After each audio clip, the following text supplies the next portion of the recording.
Hi, good afternoon. Welcome to the marketplace. Coming up this afternoon, government and key industry associations set 60-day deadline to reduce market prices, following a stable cedi.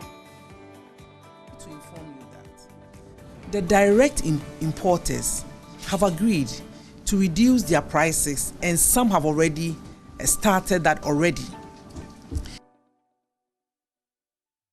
Also coming up, petroleum product prices are expected to drop at the pump starting this Friday. Plus, President John Mahama says proposed privatization of the Electricity Company of Ghana will focus solely on its billing and metering operations. So we just report from the committee that's advising us on how to do it. And they gave us three options. One option was to go to one concession holder for the whole country to do the billing and metering.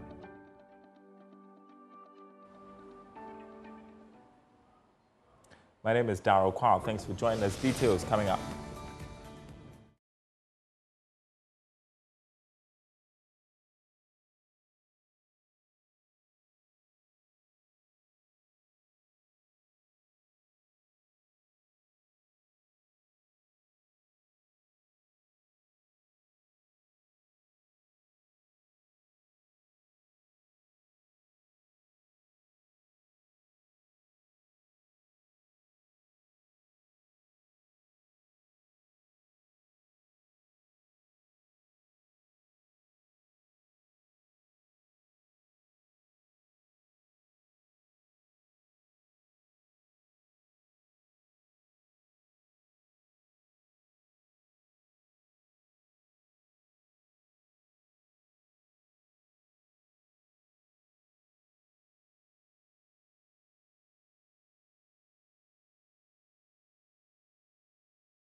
All right, thanks for staying with us, everyone. The Ministry of Trade, Agribusiness and Industry, together with key industry associations, agreed to implement significant price reductions on finished goods within the next 60 days, provided the Ghana cedi continues to strengthen against major international currencies. Following a brief meeting this morning, the minister announced that all participating associations have committed to lowering prices, noting that some importers have already begun reducing charges due to the cedi's recent appreciation. Addressing the media after the meeting, the Minister, Elizabeth Ofosu-Adjare, emphasized the importance of passing on benefits of a stronger cedi to consumers. The meeting has been very fruitful. It has been frank. We have stated that government does not have the power to control prices, but government has the power to negotiate with our stakeholders to ensure that traders, manufacturers, and consumers take advantage of an opportunity when it happens. I'm happy to inform you that the direct importers have agreed to reduce their prices, and some have already started that already. We've also heard from GUTA and AGI that it is good that the cedi has stabilized. They need a bit of time to let this reflect in their prices. It will happen gradually. The direct importers have started reducing their prices for the retailers, and this will be total when the old stock comes down. They are able to find an average from the new stock and the old stock, and prices will certainly go down. But this will be total in about 60 days. We hope that the cedi will keep doing well. We hope that all the indicators will even improve, and they are happy to let the general public and consumers take a benefit of the stabilized economy. Government has created an enabling environment for their businesses to thrive, and it is fair that they transfer part of the dividends to the customers, because we are all working together as a country so that the cost of living will reduce. I am happy that they have explained their bit to me and my team. We also explained ours to them, and this is the consensus. Well, so the meeting brought together representatives from the Ghana Union of Traders Association, GUTA, the Association of Ghana Industries, the Food and Beverages Association of Ghana, amongst others. Meanwhile, GUTA President Dr. Joseph Obeng assured the public of the association's full commitment to the agreement. He also urged the government to introduce additional policies that would help sustain the city's strong performance. And we will do our job. We will respond positively. The market forces will determine the prices, and it will respond positively. We are in a highly competitive market. Most importers have started getting benefits of this, and most of them have started showing and sharing the benefit to the consuming public. You just have to search the market and you'll find this. But all that we need is for government to do its work, do whatever it is to sustain this, and by 2 months' time, everybody in the country will witness the fact that the business community also think about the consuming public. We depend on our customers, the consuming public, to survive as businesses. And there's no way we will not share any gains when we have it. When we have it, we will share with you. And so all that we are all talking about is sustainability and predictability. And that's a game. And so we thank you, and we are waiting upon the government also to do its bit by sustaining the currency, the gains here. Apia Kusiad Marcos, Regional Director of CAS International, joins me on Zoom to discuss this. Good afternoon to you. Do you believe the 60-day ultimatum is realistic and enforceable timeline for reducing prices? Okay, good afternoon. As we heard the minister indicated that government cannot force businesses to reduce their prices. Neither can government tell them, give them prices at which they should sell their products. And we know that this is a free market. What government can do is that government can use the trade association to urge them. But of course, the 60 days is such a long time because some of the business may decide to wait till the last day, the 59th day, and then reduce their prices just to conform to the day agreed. I think that there should be a continuous monitoring of prices on a weekly basis. I mean, using the dollar exchange rate and also how much people are selling, then we can use more persuasion to cause them to reduce their prices. Yeah, we talked about this yesterday on this show, and you talk about monitoring. How effectively can they be monitored? You talked about the Ghana Statistical Service publishing insights about market prices. Is that effective enough? Yes, I think that is the most effective measures that can be done even before the 60th day. If GSS starts to publish prices of goods, taking into consideration the forest, the importation cost of delivery, overheads, and profit margin, if that data comes out, it will also cause the consumers to know what is the indicative price of those goods. So I think it's very, very important. There's one thing that we could have done to also compare businesses to reduce their prices. You know, in the past, we used to have GNTC, Ghana National Trading Corporation, that was owned by the government. If we were to have a state-owned state enterprise that are also into selling of goods and services, and let's say that they are selling a bottle of, let's say, a tin of milk for, let's say, 5 cedis, but then the other business are selling theirs for 10 cedis, because the people will be using the government owned as a benchmark, that will put a competitive pressure on the businesses for them to reduce their prices to match what the state-owned one is selling. But unfortunately, we have come a long way. I mean, we saw how GNTC was run, and we can't go back. We cannot go back to the state-owned enterprise where government is into selling. But in the absence of that, I think what we can do is that continuous monitoring of the prices and a weekly engagement of the trade association, because the CD may not necessarily this windfall will not be forever. So whenever there's a short, in a short while windfall, it's better that we also allow the consumers to what enjoy, because when the cedi starts to appreciate, when the dollar starts to appreciate against the cedi, businesses will not wait for 60 days time before they also increase their prices. So I think that we need a kind of a short-term and a short to medium term review of the prices in a way that will reflect the value of the cedi to the dollar.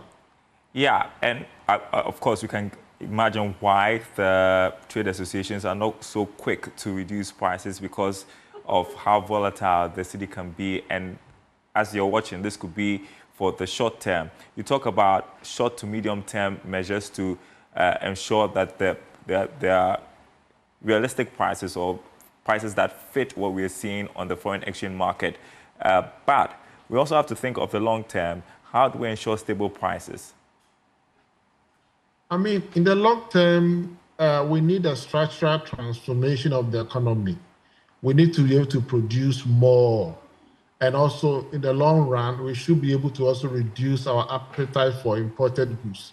Until we do this, we may not be able to stabilize the cedi. Of course, the gold, Ghana Gold, the gold board is hoping to bring about $1 billion every month.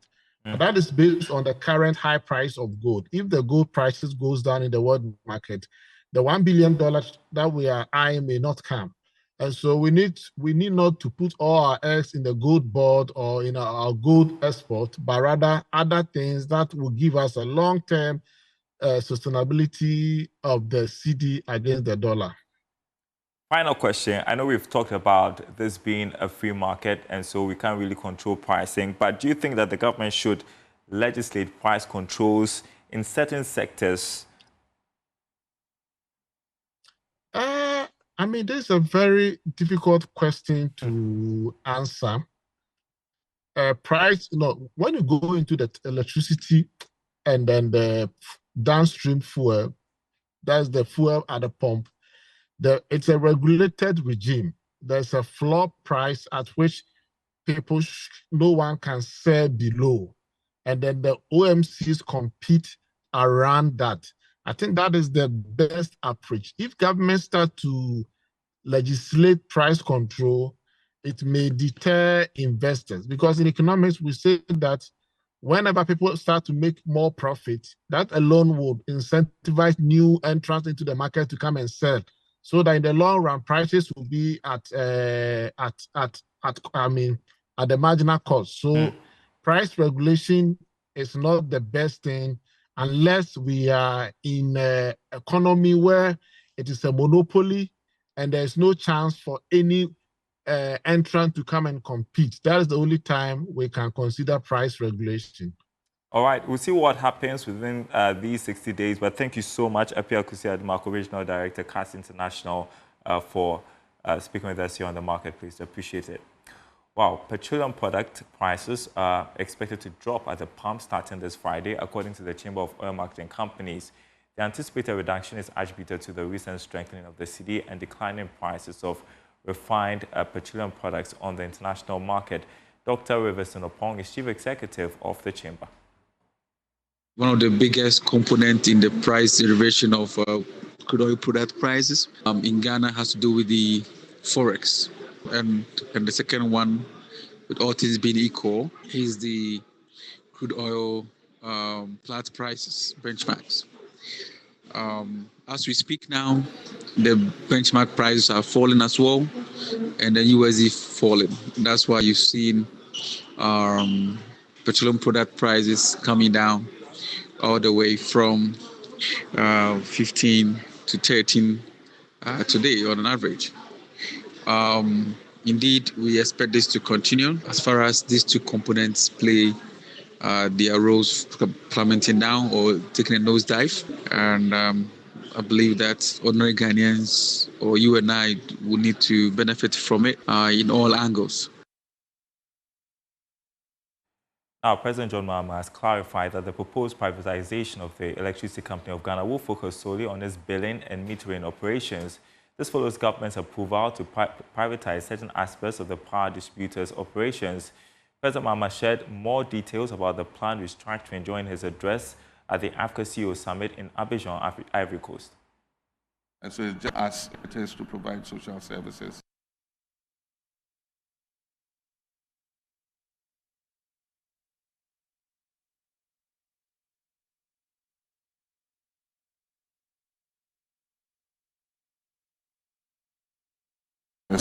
We just report from the committee that's advising us on how to do it, and they gave us three options. One option was to go to one concession holder for the whole country to do the billing and metering option we're going for, and then we'll do an expression of interest, and then it's open to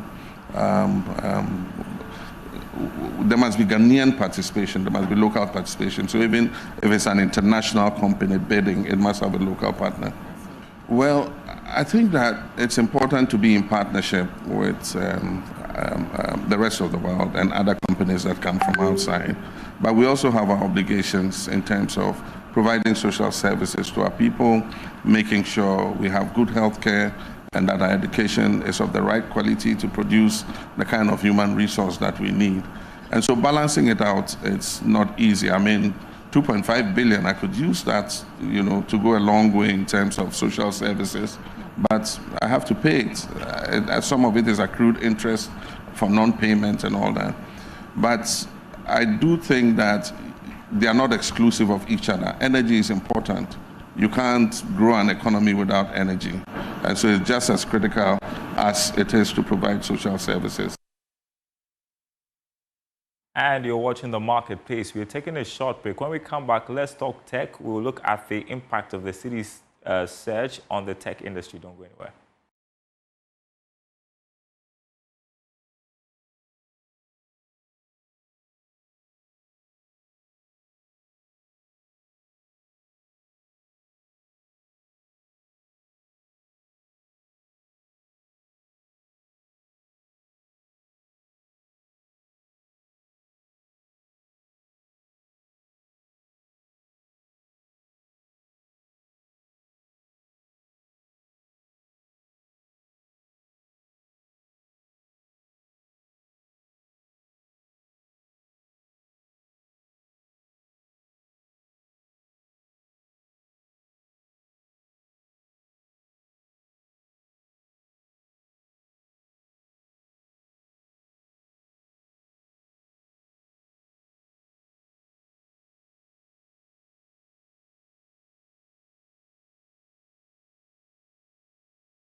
All right, welcome back. Now, the recent appreciation of the Ghana cedi against the US dollar is stirring mixed reactions within Ghana's tech industry.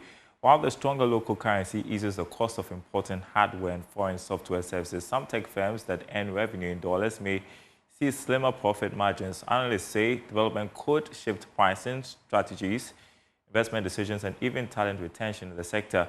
To help us unpack these implications, you're joined by tech analyst and lead for Eyes of Africa, Henry Kobler, who, by the way, is celebrating his birthday today. Happy birthday, my friend.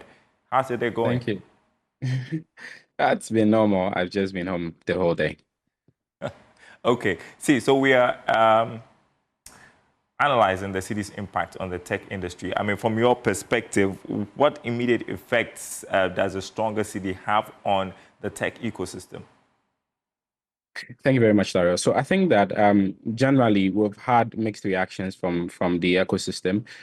Personally, I mean, running a tech industry company, I've had mixed reactions. Again, to say that most of my clients now rushing to pay for service and a lot of digital assets, which is now lowered in terms of the pricing.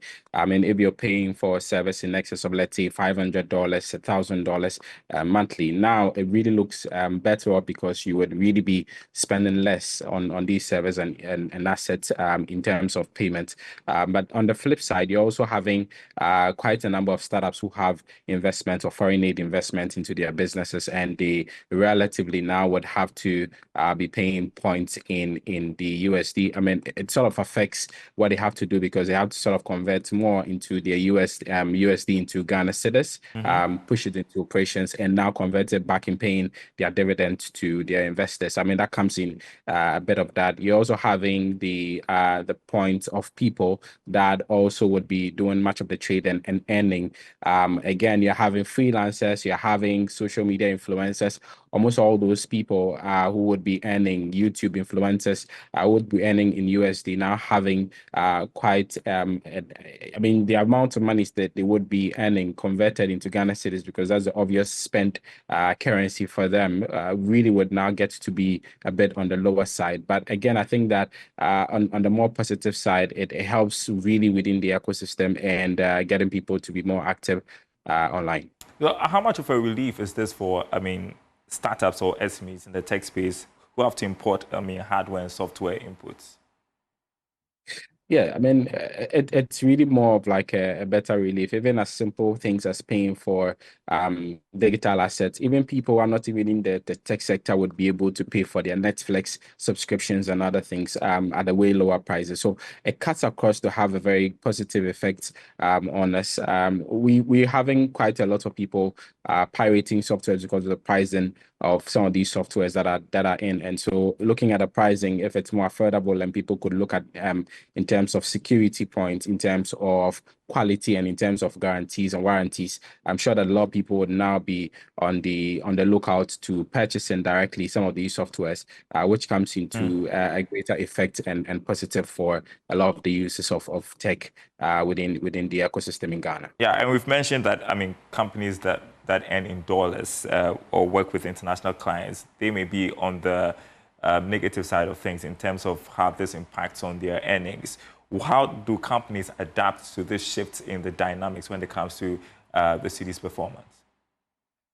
For me, I think that it would have to do with more volumes and get them to be more adaptive within this period. I mean, as much as it is, they're also spending lesser in terms of the resources. So if you're earning, I mean, if you're paying so much for digital services infrastructures, you now be paying a bit lower. And so it wouldn't really be to the negatives for most of these companies. But I think that more of it has to be in terms of adoption now, in terms of putting up different services that would get to attract more people to relatively be able to pay for more of the services, and then to be able to make use of most of the services that they sort of put on the offer table. I think it's a time where they have to be innovative about what they also offer the general public. It's a numbers game when it comes down to the tech industry. As much as possible, you just like a lot of people to be more of users to your product, and so being innovative within this period and getting more of the volume should really cover for some of the windfalls that would be coming across. But I think that